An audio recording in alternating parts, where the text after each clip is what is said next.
Hello, my name is Chubb, my pronouns are they, them, and this is Phasecraft Collective, a weekly collective tarot reading to check in with the vibes, the energy, the whatever you want to call it that are available to us this week.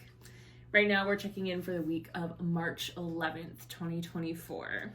We just came off of a new moon in Pisces. We are 10 days away from the spring equinox, and there is a lot of stuff moving around in the skies and on the earth. So, without further ado, let's start by breathing and grounding together to get ourselves centered and ready to receive whatever messages the cards, the universe, spirit have to deliver to us this week. If you'd like, you can join me in closing your eyes or just letting your gaze kind of soften and settle somewhere. Take a couple of breaths to relax into your body, into this moment.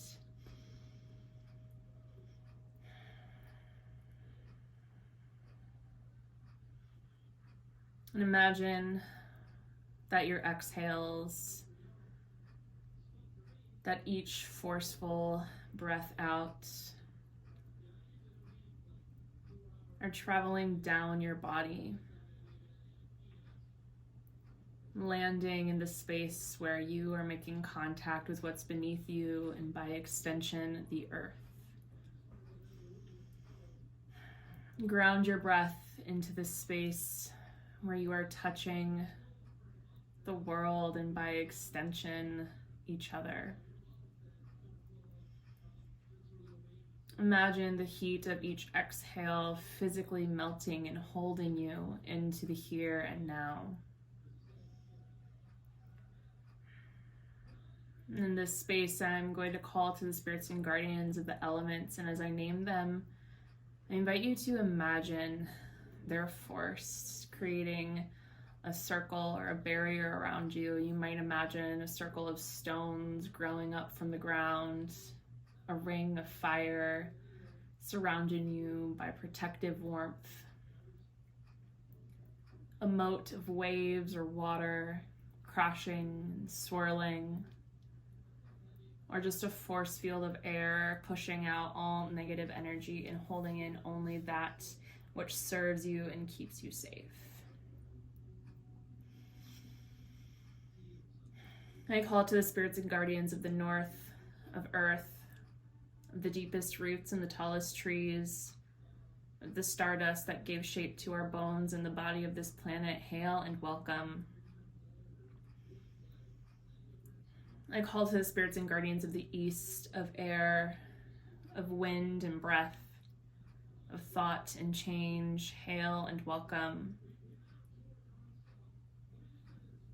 I call to the spirits and guardians of the south, of fire, of the life-giving sun, the forces of creation and destruction, cleansing and renewal. Hail and welcome. And I call to the spirits and guardians of the west, of water, of the oceans and our blood, the rivers and our sweat, the rain and our tears. Hail and welcome. We are surrounded on all sides, above and below, within and without, by the forces of this earth and planet, by love, protection, divinity, and magic. The circle is cast, and so it is. You can take another breath, fully seeing your circle of protection and fully feeling the connection to the elements that we all have within us. And whenever you're ready, you can open your eyes. Cool. So, the week of March 11th. I am not an astrologer, but I do know there is quite a bit happening in the heavens, both this week and coming up soon. We have an eclipse season, which is always something to deal with, but we have a little bit of time before that hits us. So this week is really going to be about recentering in self, in rest, in what means a lot to you, and getting real with what doesn't mean a lot to you. And that's without even starting on the cards. I like to shuffle and let them come out naturally before I do any cutting and pulling.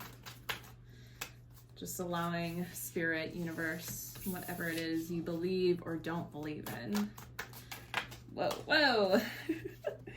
They are coming. They're falling out. There's a lot to be said. There's a lot to be said.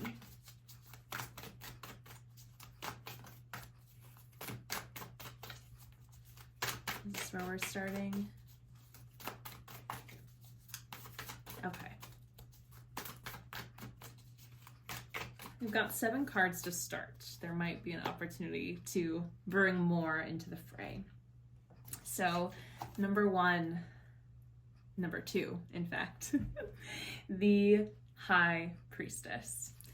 The High Priestess is an invitation to explore what is hidden, to bring mystery and curiosity into whatever it is we're working through. It is an opportunity to learn, to invite an aspect of curiosity and studentship, to find a mentor to help guide you through these decisions, or recognize that you are the mentor in this situation. Whatever it is, this is an opportunity to really dive deep and explore mysticism and your subconscious and the values and beliefs that you hold and the sacred knowledge that comes along with them. The 10 of Cups also came forward with the High Priestess, acknowledging that with this Pisces new moon, with this turn of the astrological wheel that we're about to have, there is a sense of fulfillment that might not be obvious, right? With the High Priestess speaking to what is hidden. If things don't feel completed, or if it feels like you're lacking something or missing something, or something isn't quite where you want it to be, really take the time this week to sit with that, to explore if something is actually missing or if it's just not what you expected. This is a great week to take stock of, again, your values, your beliefs, all that you hold dear, to maybe start a gratitude practice if you don't have one already, to look around you and list everything that makes you feel full, that you already have. Everything that you are grateful for, whether it's small or large. You might be grateful that you have LaCroix in your fridge right now. You might be grateful that you have a roof over your head. You might be grateful that the energy of the world is shifting into a new and promising place, even when it doesn't feel like it. The 5 of Swords, speaking to any conflicted feelings that we might be carrying, again, around the external world. The 5 of Swords speaks to conflict of all kinds, speaks to feeling like maybe you have walked away from something as the winner, or as the one who holds the knowledge, or the one who holds the power, but maybe starting to realize that that doesn't look the way that you thought it would, or you lost people on the way to this position. So as you move through this week, if things arise that feel conflicting, how many times in a 10-minute period can I say conflict or conflicting? Take it back to that High Priestess place and start to think about what you can learn from these conflicting feelings, what you can learn from the way you handled this situation that maybe didn't turn out the way you wanted it to. Okay, so following that exploration of the 5 of Swords, we welcome in the Star, the 9 of Cups, and the Queen of Cups. Beautiful. The Star is recognizing from this conflict, what number is that? 6?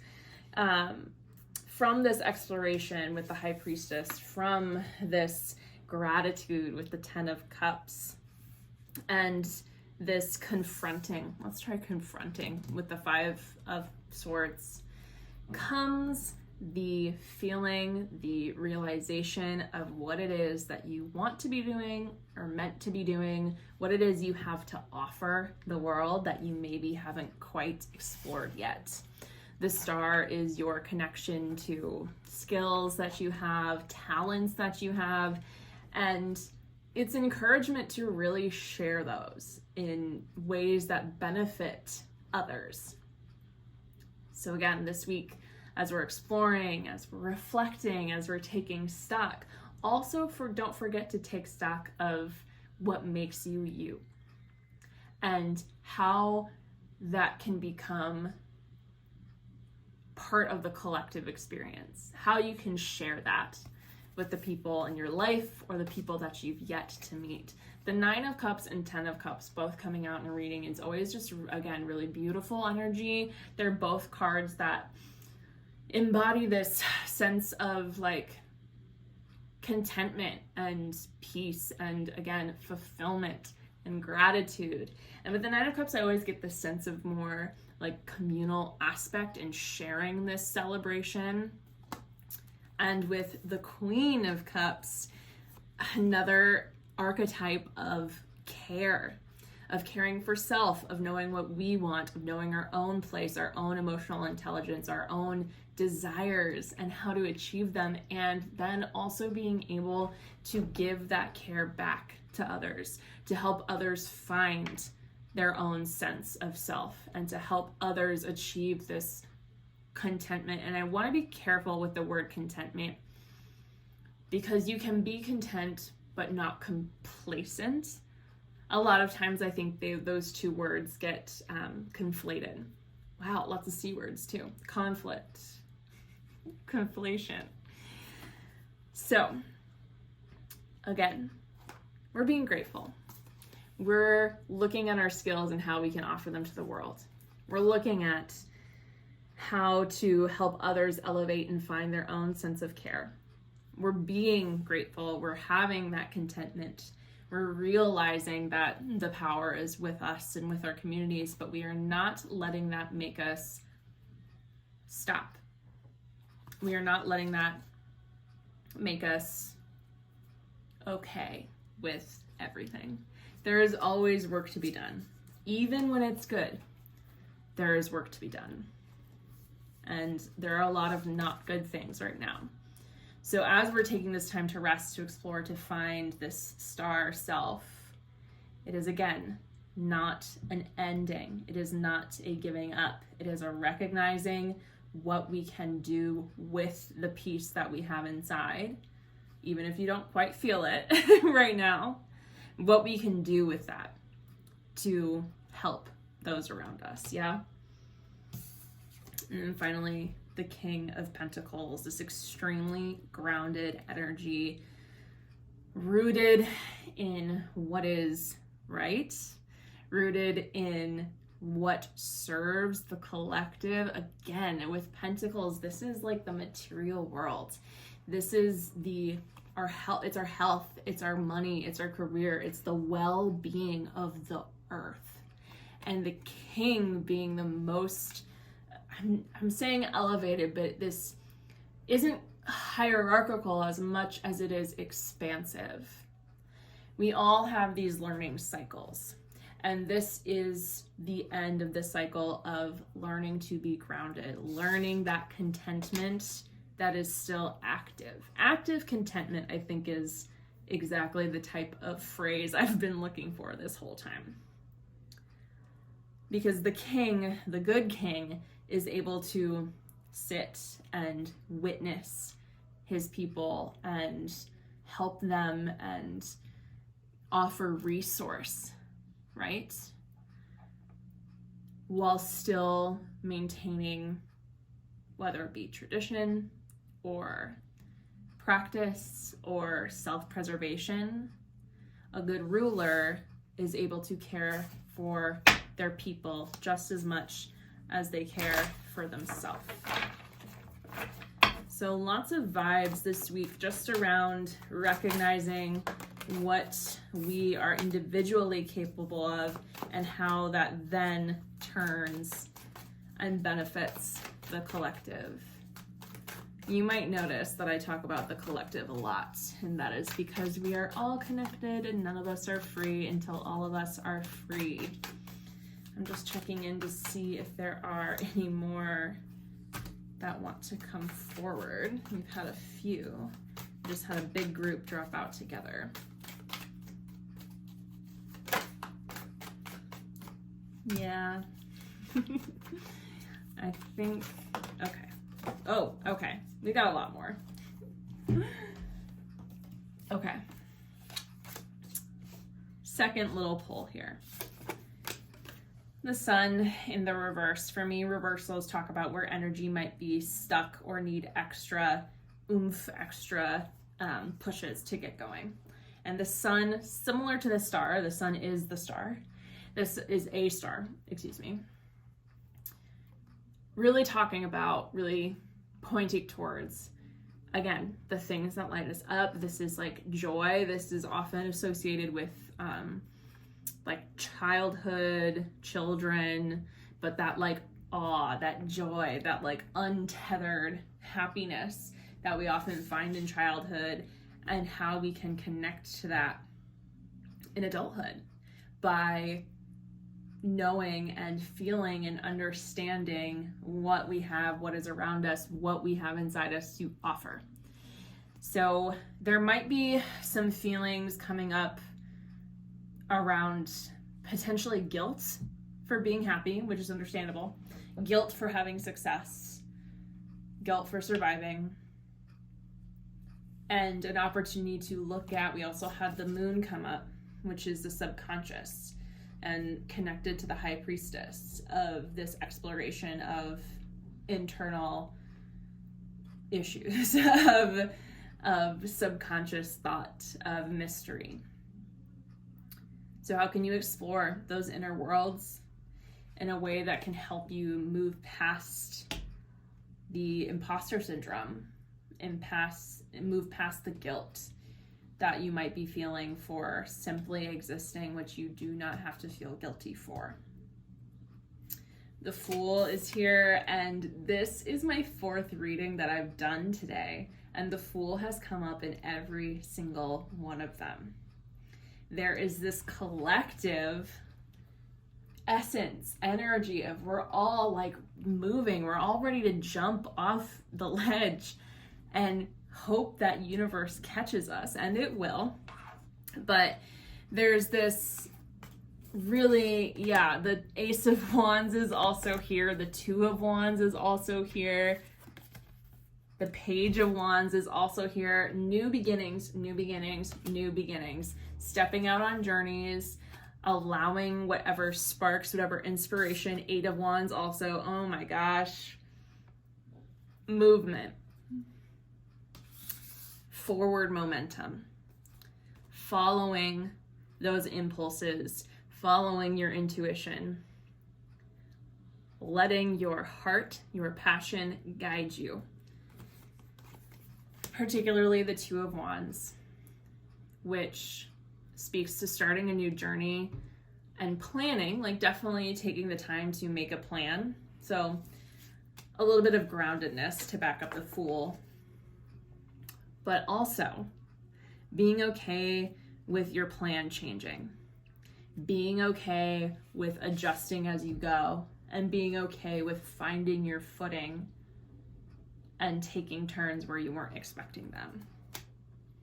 And we're going to finish with the Six of Wands. The Six of Wands being, that second grouping was like all fire, y'all. It's the sun, it's 75,000 wands, 1, 2, 3, 4, 5 wands, the sun, and the Fool. Like the Six of Wands, we are celebrating ourselves and our accomplishments and where we've come from. Again, this week is taking stock. This week is looking back. This week is looking inward and finding what we have to be grateful for, what we have to celebrate, what we have to be happy for, and deciding how we're going to use that to propel us forward, to make change, and to grow. The Ace of Wands, again, that new emerging energy, is almost always depicted as a branch with live flora growing off of it. This is unlimited growth potential. Wow, a lot happening. Like I mentioned when we started, before any cards came out, a lot happening. Reflect, practice gratitude, practice self-love, but know that self-love is not just for you. You have to be able to nourish yourself, to acknowledge yourself, to be ready to go deep, to be ready to confront whatever it is you find so that you can shine your brightest and inspire others to do the same. And that is what we have for the week of March 11th, friends. Really beautiful energy, really lovely, just really lovely energy to work with. As always, you can work with me one-on-one to dive deeper into your own personal energy for the coming weeks, for any specific questions or things you're curious about, and you can find all of the information on booking with me one-on-one on my website. Link is in the description. And it's been beautiful to read with you. Let's release the energy and go about our days. I'm going to close my eyes again, and I invite you to do the same if it feels safe and good to do so. Whatever you do, reimagine that circle of elemental protection around you. Whether you put up a force field of air, whether you dug a moat, whether you erected a ring of fire or stones. See them in your mind's eye, thank them for being here, and slowly exhale, dissipating them into the world, sending their forces back to which they came. I release the spirits and guardians of the west, the south, the east, and the north, sending you back to your place in the natural order with praise and with gratitude. I send the energy of those listening back to themselves, whole, complete, and intact, and I take my energy back to myself, whole, complete, and intact. May we remain friends, though our energies are no longer cross-corded or tangled at all. Starting now, take a breath, feel your energy coming into you, all yours. The circle is open, and so it is. Thank you so much for being here. I'll see you next week.